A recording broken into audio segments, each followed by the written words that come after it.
Well, it's baseball time, and I've got Andrew Reynolds, known as Rollsy, one of the baseball expats here on Musclecat Media, and he's joined me. And Rollsy, it's MLB Opening Day. It is. And it seems like we just had an opening day of sorts because obviously we're coming off the back of a World Baseball Classic, which was incredible. It's almost 20 years, I guess, since that concept was created. And there's a lot of people now that are like, to hell with spring training. Like, let's just do the World Baseball Classic every year instead of now every 4 years. So baseball's been really intense for the last month with Major League superstars, right? With the World Baseball Classic. And oddly enough, kind of the start of the MLB season in some ways has kind of fallen under the radar because just no one cares about spring training when, essentially a World Cup is happening. So WBC ended last year, and then all of a sudden it was like everybody scrambling to go, oh, what's actually been happening in spring training? And then poof, yeah, all of a sudden today the Yankees and the Giants are starting things off. Yeah, it does come around quick. I feel like, I don't know, maybe it's just an age thing, but every sport off-season seems shorter and shorter. I mean, it's the same with footy in Australia. It's the same with Formula One. It's crazy.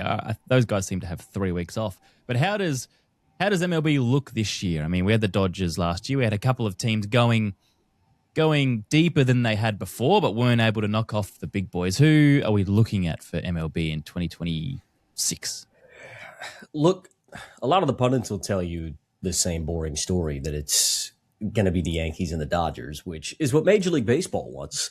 To be fair, after nearly not getting the United States into the quarterfinal of the World Baseball Classic, I think they would have been frightened.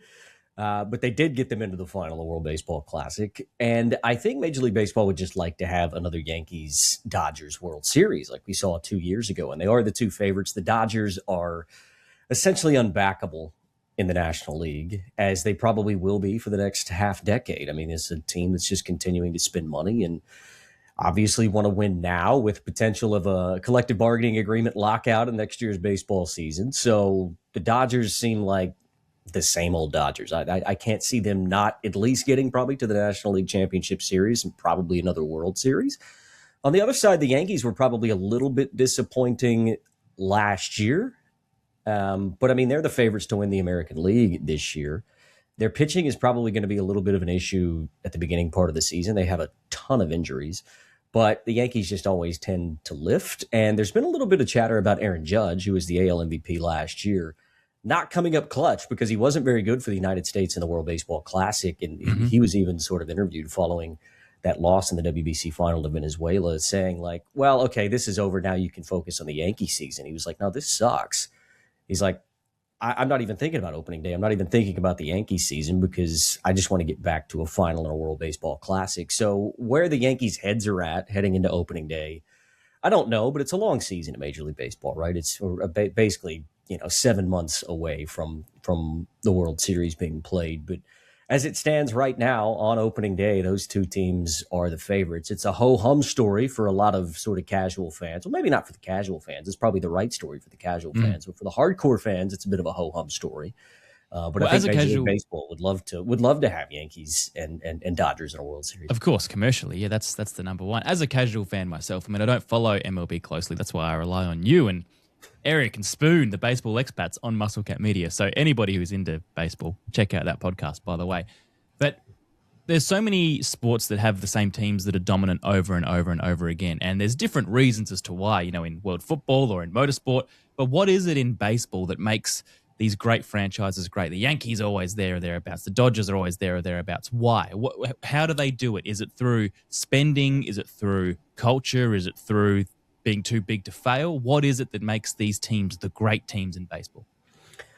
Well, and this is, I mentioned it there before, but this is probably a lot of the reason why we're heading potentially to a player strike next year and a collective bargaining agreement that could be a disaster for baseball because, as maybe a casual baseball fan knows or doesn't, there is no salary cap in baseball. So teams can essentially spend unlimited amounts, which inevitably is going to create a bigger gulf between the large market teams and the small market teams. Now, there is a luxury tax where the teams in the bottom half of the league are essentially paid by the teams in the top half of the league in terms of salaries so that it does even those things out. But in a lot of ways, a lot of small market teams more and more as the Dodgers continue to spend. I mean, they just gave Kyle Tucker, who is kind of an above average player, a $60 million a year contract this past off season, and everybody's going, what are we doing? What are we doing? How can we compete with the big teams if average players are getting paid that much, right? That's exactly right. And I mean, Eric Balnar, who is my co-host on the Baseball Expats, was, maybe kind of hoping potentially that Toronto would sign him because they thought that they'd get him at a deal. And then once he saw what the Dodgers signed him for, it was like, it doesn't make any sense. But there also wasn't any competition in the market for a guy like Kyle Tucker at that price. So it just kind of shows this gulf that's growing. And the reason why I bring that up is because I think used to be in baseball, and not even that long ago, a decade ago, you could build teams around analytics.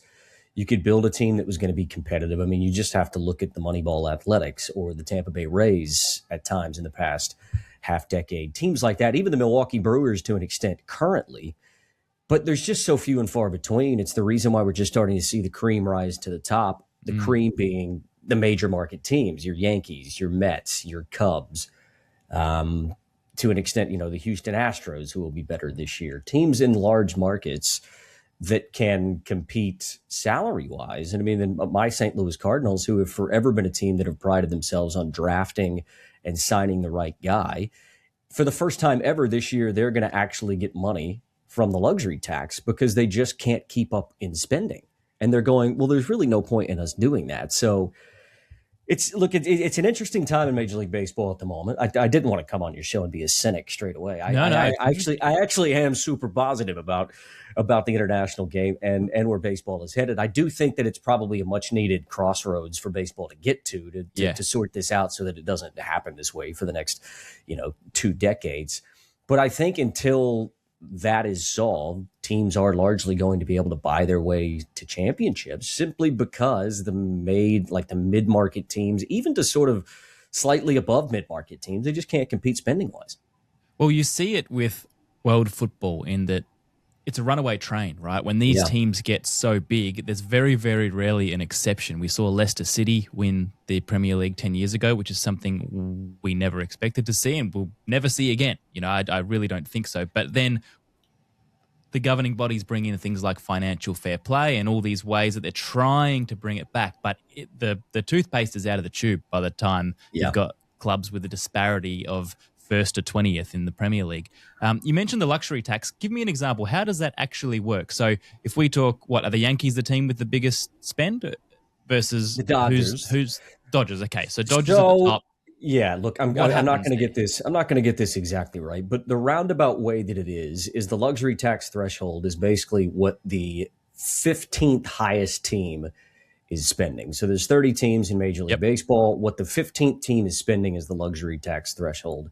So if you're a certain amount above that threshold, you have to pay a percentage that you are above the threshold to the teams that are below the threshold. So if you're team number 16, you're going to get a bit of luxury tax. That's about where the Cardinals are going to be this year, right? They're probably going to be 16, 17, 18. So they're just below that luxury tax threshold, but it's been the first time since the luxury tax was brought in that a team like that, who most people, casual fans, would understand the St. Louis Cardinals as being one of the best franchises of all time. I mean, they only have less World Series championships all time than the Yankees, but because of the way that the market is, they're falling lower and lower on that list of teams that are spending. So essentially, it's just a way to keep competitive balance so that if you are going to be the Dodgers and you're going to go out and have a $400 million payroll, they then have to pay above that payroll to the teams that are in the bottom 15 in terms of spending. So it was originally brought in to keep a little bit of competitive balance, but because now regional television deals, there's such a dichotomy with those as well, because obviously a market like Los Angeles is going to yield a higher regional broadcast deal than a region like St. Louis. Not to keep using those two as two very different places, but not to keep using those two as an example. But it's creating a further and further gulf because now the Dodgers are just raking in so much cash that they're like, we don't really care what we spend. We don't care what our luxury tax is as long as we get the right guy in the right position, don't have any sort of competition for signing him or not. If we go and find a guy, identify a guy that's going to fit in, we want him because he's going to help us win a championship, we'll spend whatever we need. So they just view that as a necessary extra price on top of what they would have paid anyway. And it's because it's only a small portion, that luxury tax, it's not like it's evening it out dollar for dollar. There's still a massive gap between one and the bottom. Remember a few weeks ago I had this drink bottle on the show? Of course you do. I mean, it's all you guys talked about in the comments. I know it's rather visually intriguing, but I did say at the time I would tell you what it's all about. Well, it's Luthri. Luthri. Luthri. They are a premium athletic nutrition and lifestyle brand, and they're on board with MuscleCat Media, and I'm very grateful for it. The main reason I'm grateful, though, is that they're helping me maintain my lifestyle as an athlete. Now, they must consider me at least close to being a lifelong athlete because I'm 35 and I'm still running, so it's a nice compliment that they've paid me by coming on board. But I don't flog you guys stuff that I don't like or that I don't use myself. What I like about these guys is, well, there's a number of things, but it is tested and blended in Australia, so you know that it meets elite athletic standards, and Australia standards are very high. But what is this for? This is for recovery, it's for concentration, it's for general health and vitality. It's got all sorts of good stuff in there. Organic super greens, it's got nootropics for concentration and focus, amino acids, vitamins and minerals. You can see, there's a whole list of just the best stuff that they've put in here. Are you having this as a tasty milkshake in the morning, as a sugary treat? No, you're not. You're having it because it's functional, and that's why I drink it, because I want to feel good. I want to be able to perform day after day, and Luthri is helping me do that. They're good people too. Adam's the guy I've been working with there. He's the co-founder of Luthri. There's an interesting story which maybe we'll tell one day, but if you are looking to recover better and be a better athlete, be a lifelong athlete, then get around them. They gave me some of the nasal strips as well. Thanks to Luthri, Luthri. And as they say, age is inevitable, decline is optional. Now, speaking of something that doesn't decline, let's get back to the show.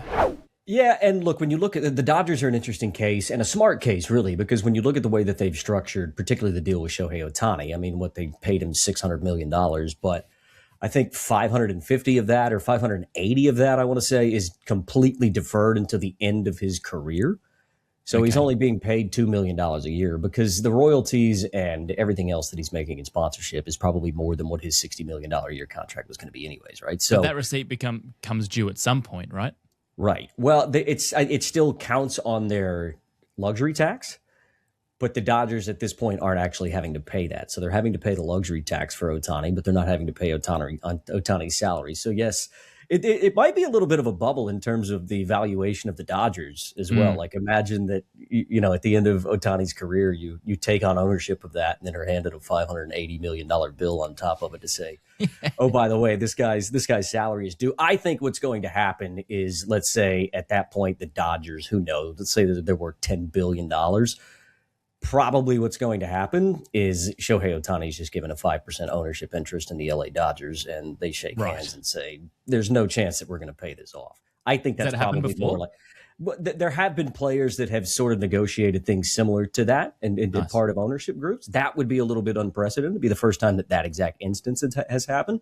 But I can't see, and we're not privy to obviously the conversations that are happening in the background, but I imagine something like that is going to happen, because I just can't see them paying $580 million of deferred money.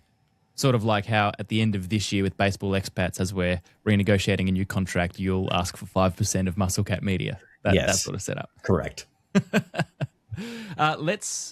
We'll talk Australian baseball briefly in a second, and I do want you to help me pick a team today, because I actually don't have a team in the MLB. I have the Kansas City Chiefs in the NFL because we have a connection there, and I'm drawn to that. But outside of that, I'm not really an MLB in-depth fan. So I want to pick a team and understand who to go for and why. But let's talk Australian baseball. Actually, before we do that, one final question on the lockout. What's the percentage chance that next season doesn't go ahead? Because we've seen it in the NHL in the mid-thousands. There was a lockout that cost a whole season. Is this actually going to happen, or do you think it'll all get sorted before then? Well, it's happened semi-recently in baseball. I don't know if you've seen the documentary. Maybe some of the viewers have. Long Gone Summer, the ESPN 30 for 30, that was the home run race between McGwire and Sosa. And a lot of people think that actually saved baseball, the 98 season. And yeah, there was a bunch of steroids involved, and the implications now looking back at it, it was, maybe it was bad for baseball. But at the time, it was good for baseball, because the year before, the season was canceled.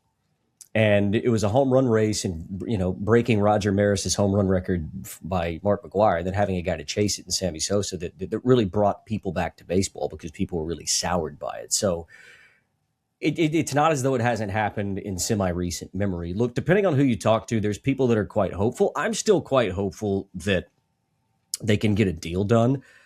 A lot of the people that you really talk to inside Major League Baseball aren't so sure, because normally in a collective bargaining agreement, you've got two clear sides, right? You've got the ownership group and you have the Players Association. That's basic tactics in a CBA agreement.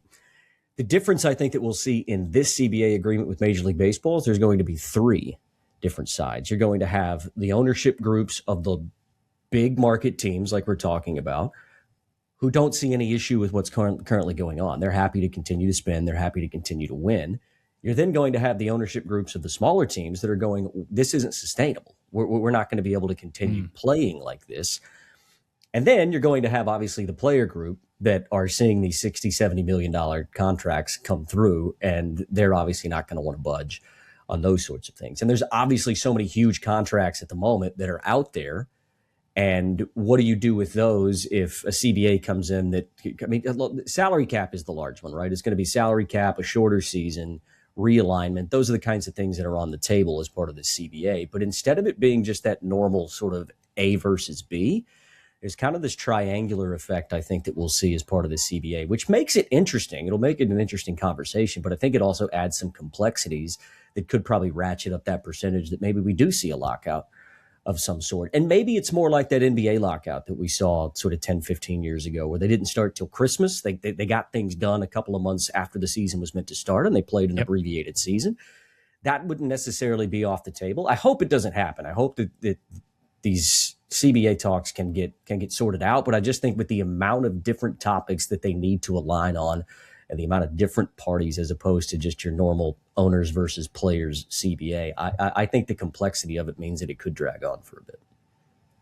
Australian baseball. You and I actually worked very briefly together at Baseball Australia. Where do we sit on the world stage? Where is Australian baseball at? Are we good at it? Are we good in only a small region?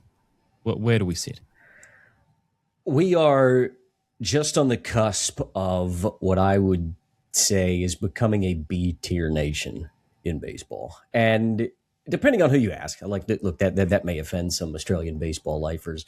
What I mean by that is there is so much talent in Australia, but it's not recognized necessarily universally or worldwide.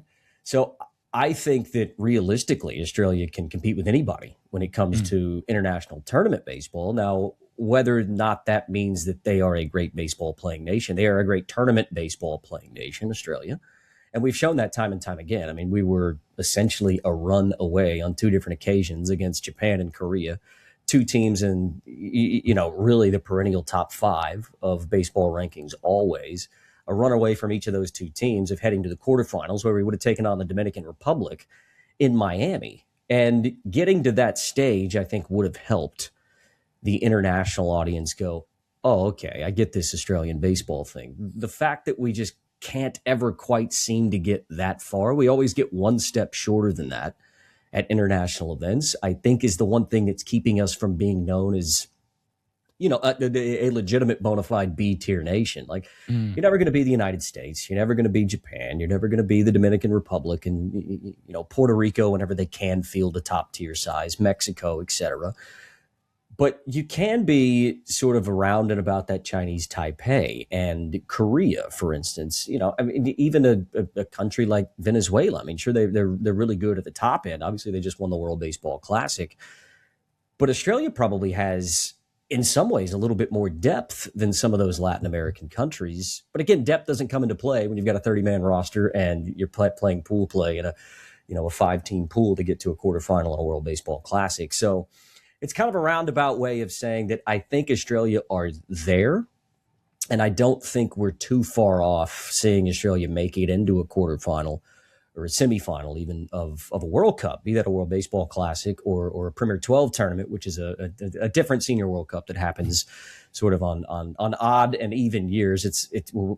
We don't have enough time to go into that, but there are so many different iterations of World Cups in baseball. I find it very confusing, very hard to pick which one matters the most. It's essentially the difference between having two different belts in boxing, basically, is the way that you can look at it. I think that's probably what's going to put Australia on the map. And it's so disappointing because we were so close. I mean, we were a fielded ground ball double play away in the ninth inning against Korea a couple of weeks ago. Like I said, heading to the Dominican Republic and playing guys like Fernando Tatis, Juan Soto, those types of guys on a Dominican Republic team, Vlad Guerrero Jr., like it would have been Australians versus those guys in Miami. And that, I think, would have put Australia on a pedestal for people to say, even if you go and lose that game. I think Korea lost that game 11-0, right? But Korea was just happy to be there, happy to get into a quarterfinal because they've had some tumultuous times as well with their national team program. So I say stick with it, have the faith, because Australia is growing, and Australia has always punched above its weight in baseball. But I really think to get that sort of international recognition, you've got to do it at the tournament level. Probably no different than a football World Cup, right? I think for Australia to be recognized, as an elite football playing nation, you've got to get not only to the knockout stages, but you've probably got to win a round of 16 game at some point, right? And you've got to do that consistently for people's eyes to start to open and go, okay, we know they play a bit of football down there, but now we know that they're a legitimate contender that we don't want to run into. And I think with baseball, even though the sport's not as popular in this country, the strength of the baseball program year in and year out is probably stronger than the strength of the football program. The difference is the sport is not nearly as popular. Who do we look out for in the MLB? Do we have as many or more players, Australian players, in the MLB now than we used to? And if so, who are our big boys? Look, it comes and goes. And largely, unfortunately, the guys that we have in Major League Baseball right now aren't necessarily your full-time type of players. And the KBO in Korea has recently changed their rules to actually make it a lot easier for some of our guys that probably used to fight to get back to the big leagues. It makes more sense for them to go play in Korea now. But the two guys that we can keep an eye on, I mean, obviously Travis Bazzana, who was the number one overall pick a couple of years ago in 2024. I expect him at some point to make his Major League debut with the Guardians this year. And really, that's going to be the first time that we've probably had a bona fide, everyday, full-time athlete, position player. I mean, we've had pitchers. Obviously, Liam Hendricks was great. Grant Balfour was great. But those guys were closers. You got to watch the entire game and hope that maybe that guy gets into the ninth inning to be able to watch him. So with Travis Bazzana playing, I think the uptick in fandom for the Cleveland Guardians probably is going to – it is something that we'll see in Australia. Curtis Mead's another one who's playing now with Chicago. He was previously with the Tampa Bay Rays. And Curt's been an interesting case because he's just kind of been up and down, up and down, up and down. He kind of yo-yoed quite a bit ever since he made it to the big leagues. But I do think he has the ability to be an everyday big leaguer. And despite the fact that he's on a White Sox team that's not very good, it could be a good opportunity for him to have a full season as an everyday player. He's quite a utility guy, so you can play him all around the infield. You can play him at first, you can play him at third, you can DH, probably play in corner outfield spot if you needed him to. So he's another one that I think is going to be up for most of the season. And if he can have a good season, we potentially might be talking about Curtis Mead as that guy that we can watch for the next half decade every single day in Major League Baseball. But as it stands right now, those are probably the only two guys that I expect will keep an eye on. There's a few others, a guy like Blake Townsend, who's a pitcher in AAA in the minor leagues at the moment, who potentially will make his big league debut. Brandon Bidwell, who is a Queensland kid, he's in the Pirates organization, I believe, and probably should have been on the World Baseball Classic roster, but wasn't. There's a few other guys kicking around. Brent Iredale's another one who's a man after my own heart. He's a New South Wales kid who actually played his college baseball at the University of Arkansas. He's with the Pirates as well. I expect to see him probably in AA, AAA this year. So there's some guys on the cusp. And again, this is what I'm talking about. There's pretty good depth. It's just having that, sort of top end of town talent, which if Travis Bazzana does get to the big leagues this year, I don't necessarily consider him a rookie of the year candidate. He may not even get to the big leagues till the middle of the year if he does get there, but he's the type of guy that can change the narrative around young kids playing baseball in the country. And I think that's the important point. One thing I do want to talk to you about at another time is the difference between a minor league and a major league baseball player and their earnings, because I think it's the sport that seems to have the greatest disparity, right? There you can be on a pittance, having to work almost other jobs, not making a wage that's good enough, yet you get that one call up and your life is set. But if you don't, for the thousands and thousands of guys who don't get that call up and are struggling in the minor leagues their whole lives, it can be a 10, 12, 15-year struggle, right? And they just never make it. Yeah, look, it is tough, but I mean, ever since Major League Baseball took over minor league baseball, which happened around COVID, where there was this just the minor league shrunk by several leagues, which is it also made it that there were less opportunities for minor league players because there were less leagues and less teams. It also meant less overheads for the big league clubs to be able to have those farm systems. Ever since Major League Baseball has taken that over, it has gotten a little bit better, but you're right. I mean, you're talking $2,000 a month salaries versus $60 million a year salaries. And the other thing is, excuse me, if you get called up as a minor leaguer, you're only getting paid the big league minimum for the amount of days that you're in the big leagues. If you get sent back down 10 days later, you get that 10-day big league check, and it's probably going to be the biggest thing that you've ever seen. But then you get back to reality whenever you get back to your 3-bedroom apartment that you're splitting probably with 6 guys in, Albuquerque, New Mexico, or whatever it is. And so life don't buy a house with that one 10-day check, right? That's exactly right. That's exactly right. All right. The real reason I wanted you on, I mean, I love talking everything we've talked so far. I need a team, Rolsey, and I don't know where to turn. I made you sick with this question. I know it's a hard proposition. I know you're nervous. and emotional, but I need your help. Guide me through it. What do I do to pick a Major League Baseball team? It's exciting because I've got a blank slate. I really don't care. I have no affinity to anyone other than I've been to a Mets playoff game about 10 years ago, and that was fun, but I've got no loyalties. So please, where do we start? And also, this is a good exercise for the listeners too. If you don't have a team, these are some reasons to pick a new one. We actually thought about doing an episode with all of you guys for the Outback Quarterback, trying to pick yourselves a team. You don't need to do that with the boys from the Expats because they've got teams. I don't. As we talked about, I was a St. Louis Rams fan, and then whenever Stan Kroenke decided to take them to Los Angeles, I was anti-NFL for a little bit. Are you a Kansas City Chiefs fan because you just enjoy the hardworking Midwest type of living, or are you a front runner? That's what I want to know. Everyone accuses me of being a front runner because, of course, of the success of the Chiefs of late. But no, I have good friends. Actually, my producer, Jim, who is on the Curt Can't Talk show every Monday, he is from Kansas City originally. So his family moved over when he was 4 or 5 years old. And they came with a group of other families who started a church in Adelaide. And our family went to that church. So our Kansas City connection is quite strong with our friends. And some of them have since moved back there. We've been to visit. So when it came time to pick a team, I thought, well, I have a Kansas City connection. They all like football as well. So, there's pictures of me somewhere in a Kansas City Chiefs hat as a 6-year-old. So I thought, well, that's good enough. And I just so happened to get properly into it around 2017, 2018. And look at that. We had a guy called Patrick Mahomes. Likely story. This, but look, I'd prefer a hardworking, down-to-earth people than people living on either coastline of America, if that's what you're asking. Yeah, well, I wasn't going to suggest that you should be a Dodgers fan. That wasn't anything that was going to happen. There's probably not a lot of Dodger fans that listen to our show. I mean, you could take a leaf out of Spoon's book, who has a connection to Arizona. I think his auntie is the one who lives there. So that's how he became a Diamondbacks fan originally. Okay. And he has since adopted the Arizona Cardinals and the Phoenix Suns because of that. So if you are a Chiefs fan and you have that connection to a Chiefs or a Kansas City local, it seems obvious to me that you should be a fan of the Kansas City Royals. Yeah, there is that, but I'm also looking for a bit of diversity as well. I mean, I'll keep the Royals as a consideration. But what about a team that has struggled for a bit, is on the cusp of maybe in the next 2 or 3 years becoming a competitor? One that would, I don't know, like I said, not on the coast, maybe more of a conservative style team, one that does things the hard way, but there is a future there. Is there one that pops into mind?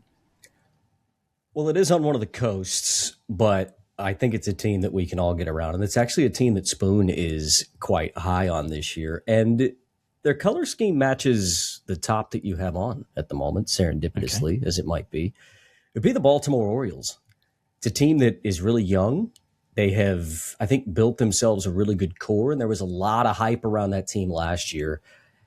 And they failed. They did nothing. I mean, nobody expected they were going to be as bad as they were last year. There were a lot of people, including me, that were tipping them to win the American League East against the likes of the Red Sox, the Yankees, the Toronto Blue Jays, who eventually made it to the World Series. they finally have got out and spent a little bit of money. They signed a guy called Pete Alonso, who was formerly of the New York Mets, the polar bear. And nobody expected that they were going to make that signing. But they've also got guys like Gunnar Henderson, who's really exciting and young, was on the WBC team for the United States.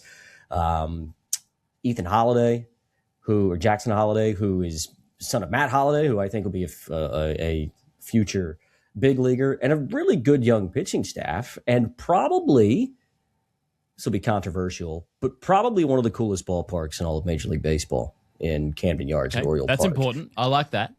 And a little bit of history. I mean, that you'd be able to go back, way back in the day, and see Ken Griffey Jr. hitting a home run off of the warehouse that's across the street in right field, and it's the only time that it's ever been done. I've never personally seen a game at Camden Yards. I've been there, but I've not ever seen a game there. But I think it is one of the coolest ballparks, and one of those parks that was built 30, 35 years ago that has withstood the test of time. So, look, I think and this may kill you because I imagine that you're probably very anti-Baltimore Ravens, but I think based on everything you've told me, if you want to have a little bit of fun this year, I would suggest following the Baltimore Orioles. And you don't even really have to change your wardrobe because it seems like you already got the scheme.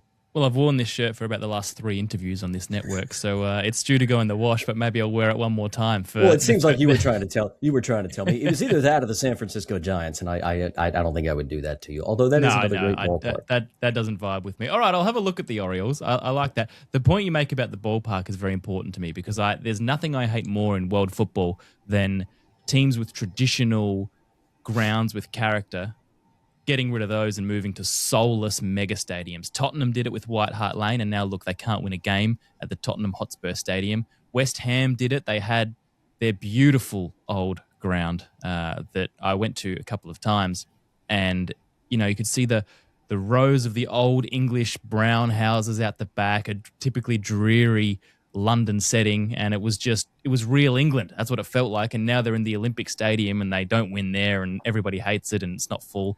So if there's a ballpark with character, that does mean a lot to me. I like that. All right, Rosie, last question before I let you go. Who makes World Series this year and who wins it? Look, I don't want to be boring. It's probably going to be the Dodgers and the Yankees. Okay. I was hoping it was slightly different to the intro of this episode. But you've got to let me finish. That's not the answer I was going to give you. That's probably who it's going to be. Look, I would love to see the Seattle Mariners get to the World Series. They were so close last year. And I mean, us on the Expats, we were cheering for the Blue Jays, obviously, because Eric's a lifelong Toronto fan. And I mean, Spoon and I basically by proxy became Toronto Blue Jays fans last year. So nothing against them, but I would love to see Seattle get there just because it's such a great sports town. I mean, you would know that being an NFL fan. Like the Seahawks fan base is incredible. And the Mariners fan base is as well. And apparently summer in Seattle, whenever the Mariners are good, is unbelievable. Largely because it rains all the time and they have an indoor stadium. So there's something to do indoor that's fun. But I think that if Seattle can have a similar season, and I mean, look, they had some pretty good offseason signings. It wasn't anybody major. I mean, they were able to keep Josh Naylor. They did sign Brendan Donovan from the Cardinals, which I think will be a big piece for them.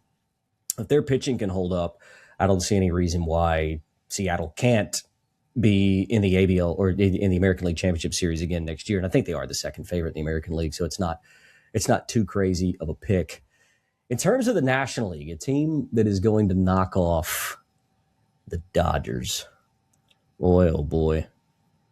This is a tough one. I like to end on a toughie.